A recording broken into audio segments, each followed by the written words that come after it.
Serdecznie powitać na 10. jubileuszowym Forum Ekonomicznym Młodych Liderów, które odbywa się tutaj w Nowym Sączu. Held here in Nowy Sącz. I would like to welcome Ms. Beata Szydło, Deputy Chairman of Law and Justice and Deputy Chairman of the Committee on Public Finances in Parliament of Polish Republic. Welcome. A very warm welcome to you, ladies and gentlemen. Thank you for your kind invitation.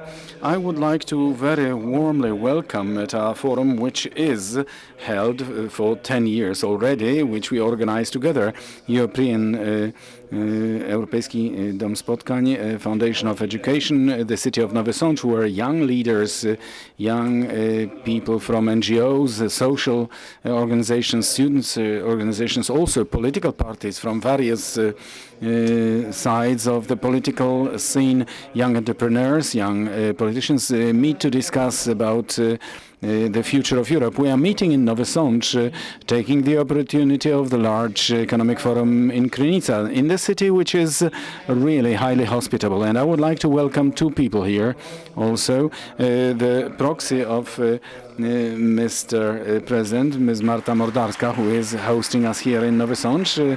Welcome. And also a very warm welcome to Mr. Tomasz Różniak, the person who initiated the Economic Forum of Young Leaders, who is Deputy President of the Institute of Eastern Studies. A very warm welcome here. He's present in the audience. And Mr. Tomasz Bratek, co-organizer, who, together with me, has been organizing this forum for the 10th time now already. A very warm welcome. Here, we are discussing for the third day already. Tomorrow, we are in Krynica, and there we organize our discussion panels and our presentations in order for the voice of the young people to be heard and for the young people from various parts of Europe, from the EU, Eastern Europe, the Balkan area, and Georgia, Caucasus, from Russia and Turkey, to be able to talk here and to be able to actually form their own opinions on the most important topics present in Europe. They keep discussing it among themselves and with the leaders of today's politics, economy and business world, and they discuss and present their opinions and their own ideas and opinions. And to start with, Madam President, I would like to ask what to do for the voice of the young people to be better heard, so that it reaches decision makers, so that their voice is also taken into account, and so that we young people have real influence on what is happening in Poland and in Europe. Thank you very much once again for having invited me here, and I could say it in one sentence.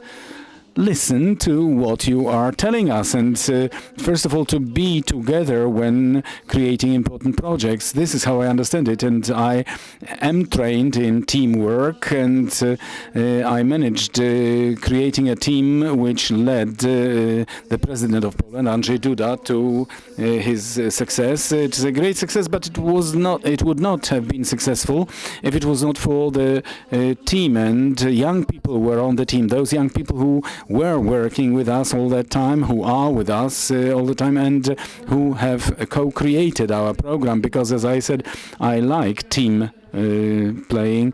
I used to play handball, and I was taught that only a team can reach great success. So now please permit me to present, because I came here not alone, but also with young people who cooperate with us and who form a team, cooperate with us, and who represent various circles, various associations, because they are representatives of students for the Republic of Poland, the young for Poland, the young for the law and justice. And please permit me to thank very much for them also being our guests.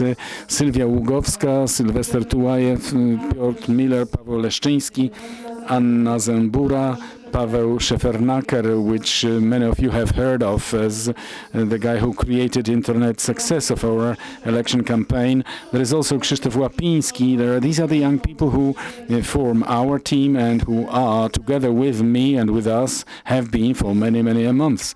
And this is the only practically unique way for us to, as you asked, for us to be able to be together and also to listen and hear what you are saying. For me, it is undisputable today, and no need to consider the fact that young people must start participating stronger in political, social, and economic life, and you are the opportunity and the future for Europe and each of the states which you are representing. And the politicians have to accept this fact, and they have to start cooperating, because you are better prepared than we have been. You are better educated, you have various types of excellent experience, and we should be cooperating with you.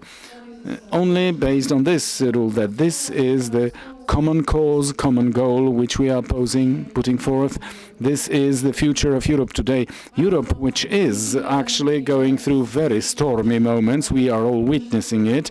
We are a little bit scared of it. We are considering it a little bit, but not quite fully knowing how to solve it. And today, when questions are asked practically at each and every press conference on what is happening in Europe now, politicians in most cases give very general response, because they cannot name it yet, they cannot diagnose it and find their place in it. It's a great challenge ahead of us, and undoubtedly this community of generations which must be being built, it is the future of Europe. Well, Madam President, you are undoubtedly a leader. Starting from your political path, but also now leader, head of the staff of the winning presidential campaign. Now you are, as Vice President of Law and Justice, you are a candidate for the position of Prime Minister in the elections to be held in October, and parliamentary elections for our guests from other parts of Europe. I would like to remind this. You are a leader. What would you tell young leaders? What are the factors for the success?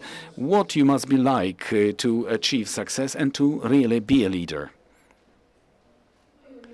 Well, one thing I have already mentioned, you have to play as a team. The person, individual alone is not able. Yes, you can have some small successes, but if you have a team, then this is really the first step towards success. And to listen to one another in the team, and without being scared to make difficult decisions. And the fact that we won this election campaign, Paweł Szefernaker, sitting here, came to us very often and said, this and that has to be done. Then I started considering, well, either I will start calculating and start hesitating, or I will accept that he was right. And I think this was one of the best campaigns, internet campaigns in Europe over the recent years. But it was based on mutual trust, because building this path and this common goal based on building trust, responsibility, and bold decisions. As I said, very often it is so that we calculate whether something pays or it doesn't, and often we retreat, we go backwards, because it seems that perhaps better not to risk. Risk is definitely needed, and it is the way towards success and victory. Of course, in all this, certain consequence must be maintained. It means nothing can be done without having a good plan, a good program, and consequently applying it all. Even if people come and say this is wrong, but if you are convinced about being right, you have to be doing it, and you have to respect others, because I think this is the basis. Often, well, today we say that in Poland we miss dialogue in many matters, but I think in Europe as well, very often it is so that everybody are closed in their own matters, which seem most important for them, and people do not want to listen and obey, and this dialogue is missing. Today we have many difficult matters to be solved, but such difficult matters in most cases can be solved so that this discussion is in place and attempt at finding a compromise. It will not always be found. There will be differences of opinion also, but this discussion is really needed today, and I'm very glad that young people from various parts of Europe are present here and that this discussion is going on, because this is the step in good direction towards building community. You are here as young people together, and I also heard, because before meeting you, I had an opportunity talking to organizers that in this hall you have participants in this meeting, people who used to be coming like you, young participants, and today they have their own businesses, their own companies, and they are leaders whom you are meeting today, and they are given to you as an example. This is this consequence in action. So summarizing, these main factors are, first of all, team play, trust and being consequent, and also mutual respect and talking to one another. Let's add a responsibility, because for sure in great and small matters responsibility is needed. And let me repeat that a politician, especially a politician, but I think this refers to each of us, regardless what we do, have to be responsible for what we say and do, because in politics many politicians recently have gone astray from this responsibility. And even today, watching those challenges Europe is facing, one may say that even in certain moments we were short of responsibility. Thank you very much. So in a moment we'll have a session of questions and answers. So this is, as we agreed, after a brief discussion, there will be a possibility for interaction and talking to people, young participants to our forum. But I wanted to ask a question, because we are touching on various topics of the future of Europe, and today, in this situation, a topic related to migrants who are going towards Europe. So security, economic issues, but leitmotif for our forum this year is what can leaders of tomorrow do, and what should they do already now, apart from those features, what sort of leaders they should be like, but what should they do in order to save the project of European integration, so that we can optimistically look at the project of European integration. Well, this is for sure a great challenge which Europe is facing, because the EU was built based on a huge dream. It was a huge dream about community, unity, and at the foot of it there was what was mentioned by Schumann, it's Protoplast, who had an idea, a dream of one community, to be different in a beautiful manner, and the question whether unity in difference or difference in unity. This is a question many politicians, sociologists and people ask, and Europe is a place where attempts were made for this diversity to be melted and put in unity. The great challenge and great hopes too. But if we are looking at what is happening now, both in Europe, and here I mean those recent events related to the wave of refugees, but also the crisis which affected Europe, this economic crisis and the crisis of Eurozone, and also such a sense in many countries or EU member states to which Poles also belong, at least those who today are looking for their opportunity because they do not have a job, they have low remuneration, and young people like you in majority of European countries who today have one great problem, and the problem is job. Young, excellently educated people who are much better educated than, as I said, my generation, and this education was supposed to be their opportunity. We parents were telling you, learn, study, because this is your future, understand this clash with reality, that not always and to the full it is so. This is a cause for great frustration, and it raises a great internal mutiny, and is a great challenge for Europe. What to do with this young generation who feel rejected in many moments or do not find a place for themselves? What to do to really give a realistic opportunity for them and to be thinking in these categories of development? I'm convinced that the EU focused too much on actually solving its own interests, political, economic, without looking at what is happening with citizens and societies. And it's also worthwhile for this discussion to be held, to happen in the EU, to consider, after all these experiences and events, to consider whether it is a system which is working well, because for me there is no doubt that the EU is needed and it has to last, because we in Europe have to be building a community, and this is no doubt for me. Here in Central Eastern Europe we have to be thinking also about mutual integration and supporting one another, so that we are not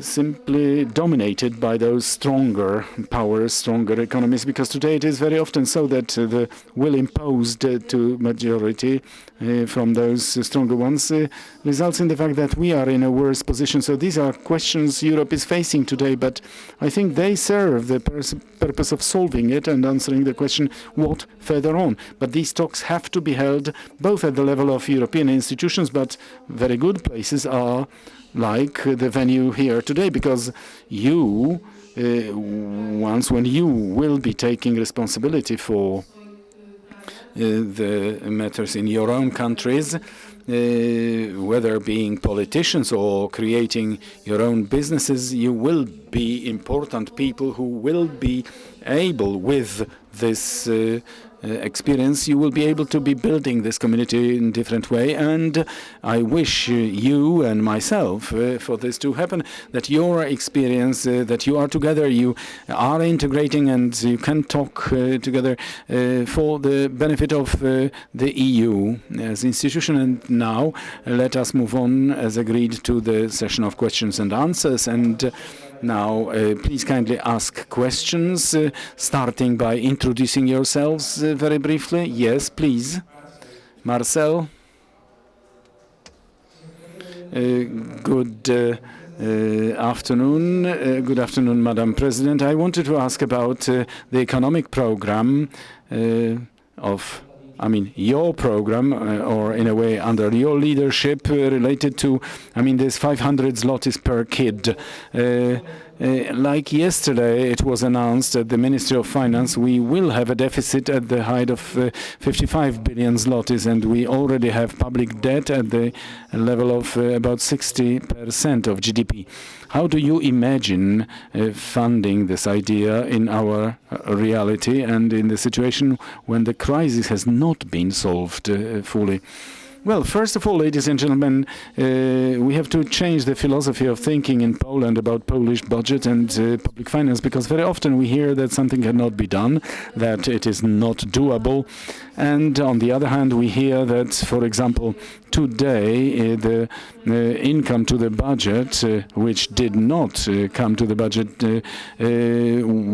amounts due from VAT tax, which had not hit the budget account, is estimated between 30 and 60 billion zlotys, and we, on the other hand, hear about money spent in not economic way, money wasted. So let me say like this: in Polish budget, in Polish public finance, there is a sufficient amount of funds to implement important projects. It's a question of setting up priorities which should be implemented. For me, it is no doubt that the program I was talking about, the program we presented, and which is the first program, which of course, provided we win the elections and we will be establishing government, so this program of support, 500 zlotys per child, and this is a program which in many European countries is implemented, such support programs for families. On the one hand, it has to help less well-off families to be able to safely think about their future, and on the other hand, it is also aimed at being this demographic factor today. Poland has a serious demographic problem. Politicians are afraid of making decisions and talking about this. Yes, of course, they are actually sliding over the problem, but nothing was done in order to encourage young people to avoid leaving Poland, but rather than that, to staying here and with the opportunity of building their own families, creating this future of our country. So this program is doubtless for us. For me, it has to be implemented. We estimated at the amount of about 22 billion zlotys annually. We pointed at sources of funding. Of course, this is a question of the draft budget and budget being prepared by the currently ruling party, increasing deficit and going into debt. But if it is not spending money, if it is not allocated to investment or in such a case, like for programs I'm talking about, but only and solely now it is political goal or election goal, this is a thing which is very bad. But we have to remember one thing. It is worth investing and supporting families. Children, it's not cost, it is investment. It is also a program which is aimed at giving young people in Poland the sense of the fact that they can be thinking about their future here in this country. Another program which we also prepared, keeping young people in mind, and we will also be implementing it, is a young employment program for young people up to the 30 years in age, where we want to, in cooperation with local governments and entrepreneurs, to be creating jobs for young people, and especially in these regions and areas of our country where unemployment is very high, but also where there are no big cities from where people are now escaping, going away because they don't see any prospect for the future, because they don't have jobs. We say we have to be thinking about sustainable development. Yes, we can be discussing it and thinking only and solely in financial categories, economic categories about this, but we have to keep in mind one thing, that economy must be for citizens and not citizens for the economy. And we have to be building priorities of the budget also in such a way, and at the same time to be supporting development of Polish economy, which we are displaying in our economic program, so that the income to the state budget is higher and higher, so that we can be thinking of implementation of such programs as well. Next question, please. Yes, here. Good evening, Madam President. Piotr Stanicki. Two very brief questions. No, one question. Okay, one question. So how will you comment on moving from one prominent peace politician, Ludwig Dorn, going to PO? There was a whole series of such transfers. How will you comment on it? I don't know if it is worth commenting. Politicians choose their future. Everybody is going his own path. Everybody is making choices, and sometimes these choices can be treated in the category of being funny, sometimes in the category of, well, that at all costs they want to stay in politics. I would rather avoid commenting on it. And in my opinion, it is not important who is in election lists of individual groups. It is important whether these are people or whether this political group do really have a program which they will want to implement, not only announce, but will implement it. If they are sufficiently determined for such changes as proposed, like we are doing now, to carry out. We are determined. We want to actually repair the situation of the state, as we say. We want a change to take place, what polls signaled already during presidential elections, because choosing the president, Andrzej Duda, is the best example for Poles wishing for a change. But every politician is making his own choices. It's his way, his responsibility. Fortunately, well, this time, which is behind us already, when really politicians were hesitating or going away, now we are a close cooperating team going forward. We want to win the elections and to create a government in Poland. If it will be the case, it will depend on Polish citizens. They will decide in October what their decision will be.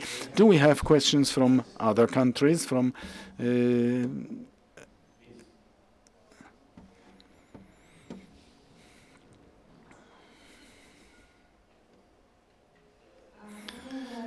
Jestem z Ukrainy. My name is Larissa. I am from Ukraine, and my question is, I wish success to your party in elections, and after elections, what will be the strategy and what will be the priorities for cooperation between Poland and Ukraine? Thank you very much. Thank you very much. For me, it is doubtless, and we stated very clearly and highlighted that for us, safety, security, and safe Ukraine, stable Ukraine is also a question of safety of Poland, security of Poland. We believe that the EU should actually access Ukraine, that EU should extend, and Ukraine has the right to join the EU. This is also our interest of Poland, for Ukraine to be not to be torn by war and for Ukraine to be developing. But this is, of course, first of all, the decision of Ukraine and the Ukrainian nation, in which direction and what decisions are going to be made. I wish you all the best, and I wish for this conflict, which is present in Ukraine, to be solved very soon, and that the EU will also be perceiving, noticing the problems which you have, and the support will be in place. We, for sure, as we declared it, and we are doing our best, we will be speaking for Ukraine in the EU. Okay, so if not, a question from you, please.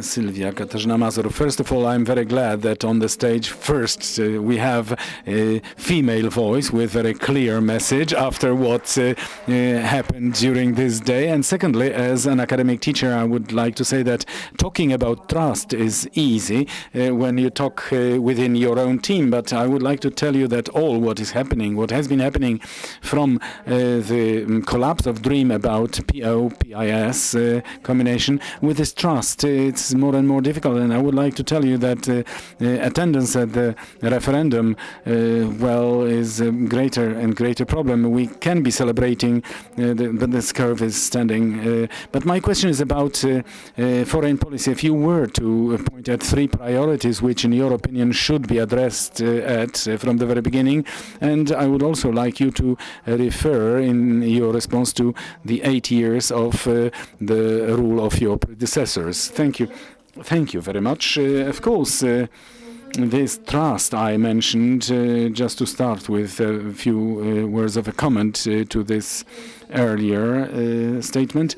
This is a great challenge now for politicians to reconstruct trust. I do agree that over the recent 8 years, unfortunately, something bad has happened in Polish politics and on political stage.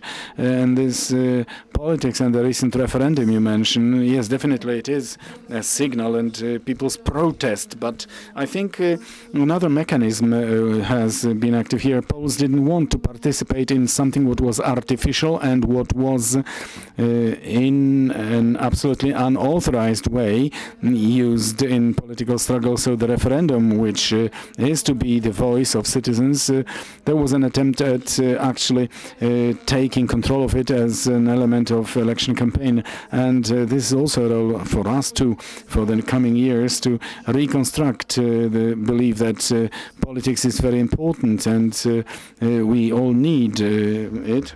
But it must be made so that it is the voice of citizens rather than politicians in their small bunch are dealing with it. This is the first thing I wanted to mention. Regarding foreign policy, I think that we have to very strongly, and as I put stakes very strongly on economy, and I'm saying it very clearly at each and every meeting of mine. A moment ago I mentioned this in Krynica, that for us the nearest 10 years, the decade, is an opportunity which, if we make use of, we will be in the lead. If we waste it without utilizing this nearest time, we will be average developing country on the peripheral side of Europe. And in order to be saying that Polish economy, Polish social matters require being raised very strongly, we have to be building a very strong position of Poland in the EU. For sure, Poland within the EU, but position of Poland built based on partnership rather than non-critically accepting all solutions imposed on us. But talking out loud, do not let us be afraid of saying if something is against the interest of Poland, do let us say it. Everybody do it, and this is the building of our common position. I think we have to talk out loud about the fact that we have to rebuild unity of our region here. Central Eastern Europe as a strong body which is building its own position, which is this counterweight against strong countries of old EU. We are together, we are neighbors, and we have common problems. There is a lot in common with us and the past, and the fact that we have lots of political and social problems in place. This is also what we can be solving together, and we can defend our own interests also. So here, this region of Central and Eastern Europe, and of course the alliances we are in, the US, definitely being the state we have to be orienting ourselves on, because it is today the strongest economy, the strongest state, which now still can actually hold back attempts by others who have various other ideas for building conflicts in Europe and worldwide. So for sure, the relationship with the US as our ally, and here first of all I'm thinking of building both our position in the NATO and all those various alliances we are part of. This direction is definitely needed, but do not let us forget that today the strength of economy is shifting also eastwards and towards countries of the Far East, and a great challenge being in China. So everywhere there where this Polish interest is being built, especially economic one, we have to actually take care of it. Madam President, our meeting will be gradually aiming at its end. I wanted to raise one more topic, and let me ask this last question, because we have here panelists for the next debate. Mr. Rafał Antczak, member of the board of Deloitte, Mr. Chłopek, president of Nationale Nederlanden, and Mr. Paweł Tamborski, president and CEO of Warsaw Stock Exchange. And discussion will be strictly financial, saving or consumption. Does Poland need long-term savings? I know it is most difficult question asked at the end, but how would you, Madam President, refer whether Poland needs long-term savings? Should we save more or consume more? We should wisely consume and for sure save so that we can afford a wise investment, because today we need a reflection on, for example, whether the recent years when quite a large amount of EU funds have come into Poland. Have we utilized the EU funds well? Yes, we improved comfort of our life a little bit, but the question, have we made the next step keeping in mind the future? Today we have to be thinking of economy based on modern technologies and R&D and combination of economy and science. We have to be thinking of investing wisely, and thanks to this we will have an opportunity for consumption in individual households to be increasing, and in each of us individually, because people with greater income will have an opportunity to increase the income to the budget through VAT when they are spending their money. And today over 60% Polish families cannot afford any savings. This is showing the scale of individual problem, but also us as a state, as a country, we have to be thinking in the categories of investing wisely. Thank you very much. Thank you for this meeting here in Nowy Sącz. Let us thank Madam President very much. Thank you very much. Thank you that we managed to organize this meeting, and already please be invited next year to the Economic Forum of Young Leaders.